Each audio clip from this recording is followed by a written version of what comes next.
अस्सलाम वालेकुम। तनवीर शरीफ मेरा नाम है। मेरे शौहर पॉलिटिकल लीडर थे और सोशल वर्कर थे, जिनका नाम अब्दुल अजीज कराटे अब्दुल अजीज था, जिनकी डेथ अप्रैल 28 2021 में हो गई। उस वक्त कोरोना था, हम दोनों को कोरोना था और मुझे जैन हॉस्पिटल में उन्होंने एडमिशन दिलवाया। फिर मैंने बोला, मेरे पास भी 2-4 बेड खाली पड़े हुए थे, उनको लेके चले गए मेरे हस्बैंड को, मेरे पास नहीं रखा। फिर ले जाके दूसरे कोई हॉस्पिटल में सारा दिन ले जाके घुमा के उनको इतनी तकलीफ दी कि ना उनको शाम में कोई दूसरा एक हॉस्पिटल मिला बोलते हैं, वहां पे 6:30 बजे उनको एडमिशन लिया, 7:30 बजे उनकी इंतकाल हो गया। इतना तकलीफ दिया उन्होंने। अभी भी मुझे भी टॉर्चर दिए जा रहे हैं। जो मेरे शोहर के एक की थी, जिसकी औलाद, पहले हस्बैंड की औलाद उनकी जो थी, फरजाना, एजाज और शगुफ्ता, जो उनकी की छोटी बहन की लड़की है, कोई रिश्ता नहीं है उनका, कोई हक नहीं है, फिर भी उन लोगों ने हक मेरा मारा है। और मेरे हस्बैंड को, मरहूम को धोखा दे रहे हैं, अभी भी धोखा दे रहे हैं।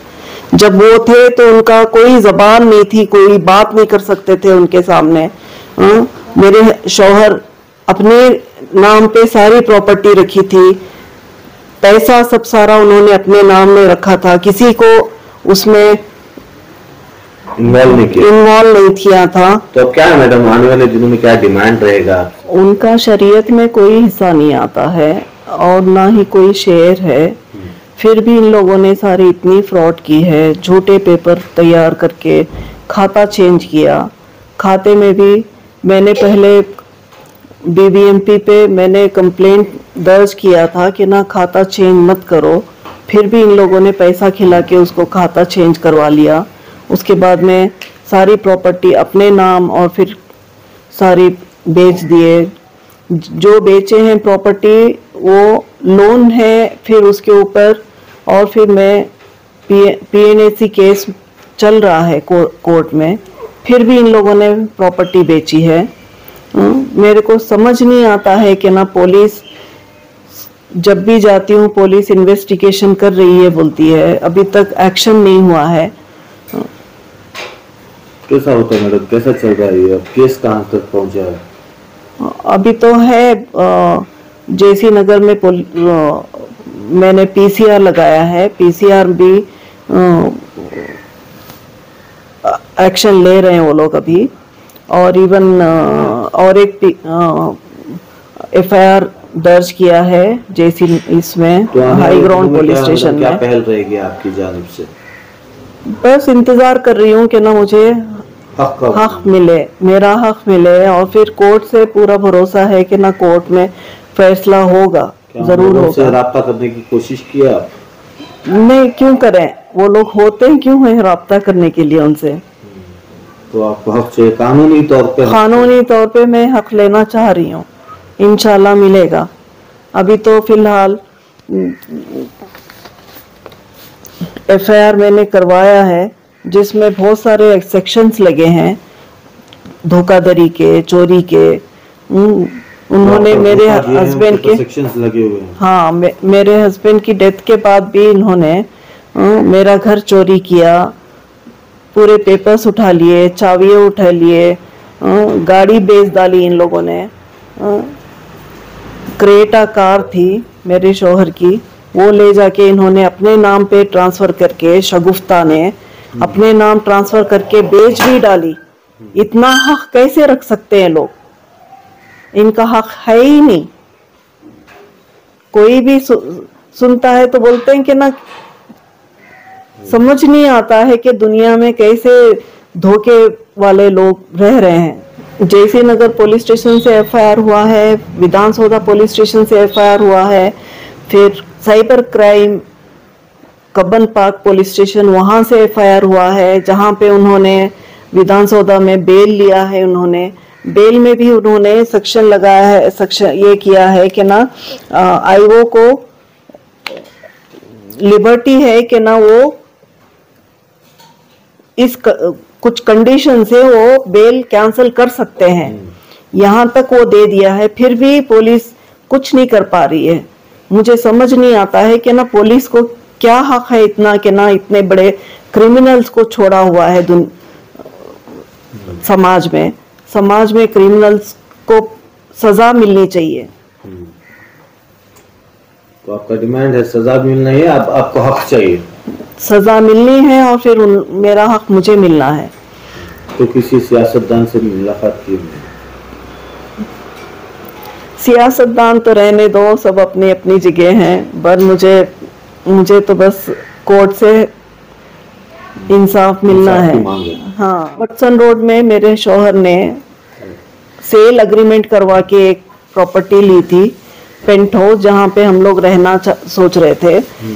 फिर इनकी डेथ हो गई रमजान में। रमजान के बाद वो रजिस्ट्रेशन कर रहे थे वो अपने नाम, तो वो जाके एजाज बोल के लड़का, इनका लड़का बोलता है वो, जिसकी एज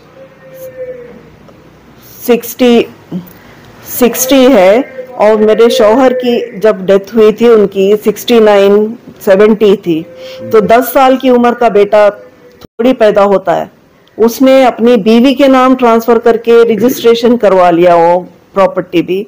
ये क्या हक रखता है ये, जो इनकी औलाद नहीं है,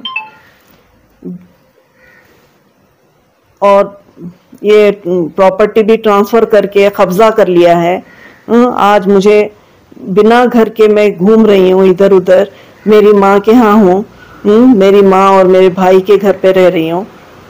मेरे शौहर की इतनी सारी प्रॉपर्टी रहते हुए भी मुझे हक नहीं मिल पा रहा है। मुझे यही सोच रही हूँ कि ना कोर्ट से सच में जरूर मुझे इंसाफ मिलेगा। अभी जो बेचा है, मुफस्सिर ने खरीदा है, उसमें कल्प्रिट पूरा शफी बोल के कोई IPS IASI है कोई, जो पूरे फसाद की जड़ है, जिसने सब मिलके ये सारा घपला किया है। अभी अशोकनगर पुलिस स्टेशन में भी मैंने कंप्लेंट किया हुआ था, जहाँ पे टाटा हाउसिंग फाइनेंस से लोन लिया था मेरे हस्बैंड ने नंदादीप के लिए, जो 201202 था उसके लिए। तो वहाँ पे मैंने टाटा वालों को मैंने कंप्लेंट करवा के आई हुई थी, तो अभी उन लोगों ने कंप्लेंट किया था, मुफस्सिर और फिर शगुफ्ता को अरेस्ट किया था 2 दिन के लिए। मगर अभी शफी अब्सकॉन्डिंग है बोलते हैं वो। मैंने पता करवाया कि ना ये फिर भी क्यों ऐसा जी रहे हैं लोग, किस बात के लिए ये लोगों ने सारा घपला किया है, ये सारी चोरी की है, मुझे मारा कूटा, सब इतना सारा क्राइम कर चुके हैं ये लोग। अभी तो थोड़ा सा मुझे असलम भाई के ऊपर सपोर्ट है, असलम भाई मुझे मदद कर रहे हैं। इंशाल्लाह जरूर कोर्ट से मुझे इंसाफ मिले। मैंने आप लोगों को बताया था कि ना मेरे साथ बहुत धोखा हुआ है, बहुत बेईमानी हुई है। ये लोग जो हैं वो लोग बहुत बेईमान, कूट कूट के भरी है उनमें। शगुफ्ता, फरजाना, एजाज, जिन लोगों का कोई रिश्ता नहीं है मेरे हस्बैंड के साथ, कुछ नहीं है, इनको शरीयत में भी कुछ नहीं मिल सकता है। इन लोगों ने मस्जिद में भी जाके इन्होंने आवाज़ लगाई थी, जो उन लोगों ने मस्जिद वाले हमारे शरीयत के लोगों ने उनको कोई हिस्सा नहीं है उनको बताया, तो उसके बाद में उन्होंने आके मुझे मारा तोड़ा, मेरे घर पे सारा सामान चुरा के ले गए। पुलिस में भी मैंने बताया, अभी भी दर्ज हुआ है, जिन लोगों ने उन्होंने चोरी की थी मेरे घर पे, सारा सामान उठाया था और बैंक से जो पैसे निकाले हुए थे सारे, उसका अभी भी केस चल रहा है। PCR मैंने किया है, जिसमें अभी उन लोगों को अभी उन लोगों ने कोई भी अभी तक सल्यूशन नहीं मिला है। इन लोगों के इल्जाम सही हैं, पुलिस चाहती है, जानती है कि ना इन लोगों पे जो इल्जाम मैंने लगाया है वो सही है, मगर फिर भी इन लोगों के पास कोई सल्यूशन नहीं है। ये लोग आगे आना नहीं चाहते या पता नहीं क्या छुपते छुपाते ये लोगों ने। इसमें मैंने जेसी नगर में मैंने एफआईआर किया है, विधानसौदा से एफआईआर किया है जिसमें उन्होंने बेल ली है। उसमें बेल में यहाँ तक लिखा हुआ है कि ना आईओ का हक है कि ना वो बेल कैंसिल कर सकता है, फिर भी इन लोगों को अभी तक डर नहीं है। ना उनको इस्लाम का डर है, ना उनको कानून का डर है। प्रेजेंट स्टेटस क्या है मैम? स्टेटस तो यही कहती हूँ कि ना इन लोगों के बहुत क्राइम बढ़ते जा रहे हैं, पुलिस इसको जरूर इस पे एक्शन लेना है। अभी हाल ही में इन्होंने मेरे पे एफआईआर किया है, मेरी माँ और मेरे भाई के नाम किए हैं। शर्म आनी है इन लोगों को। इतने बड़े भगोड़े लोग हैं, झोपड़पट्टी के, कुछ इन लोगों के पास ना नॉलेज है, ना उनको लॉ का कोई उनको डर है, खौफ है, और ना इस्लाम का डर है। अल्लाह ताला से डरें। तो अभी रमजान है। क्या बारे में हुआ? एफआईआर उन्होंने मेरे पे झूठा इल्जाम लगाया है कि ना मैंने मेरे शौहर को फंसा के शादी की है, ऐसा कोई बात नहीं है।